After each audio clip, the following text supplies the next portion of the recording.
I've interviewed at, a lot of places, and I had more than one summer offer. And to be fair, the one the one that actually accepted in the end, the interview was basically a day long. It was basically an assessment center, and it was all focused on soft skills, how well you do in group conversations. The technical side was not really talked about.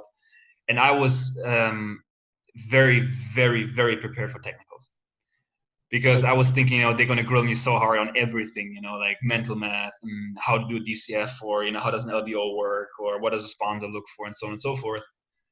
Or, the typical accounting questions. And at the end of the day, nothing like that ever happened to me in any of these bulge bracket investment. So all that prep that you did was thrown out the window, and you were forced to all of a sudden have these weird group conversations and interviews. Yeah, and I thought, like maybe I can, maybe shine somehow, if I display my, at this point, very granular understanding of financial all of a sudden you start walking statement analysis, but no one cared. You start walking through a DCF suddenly without out of nowhere. Yeah.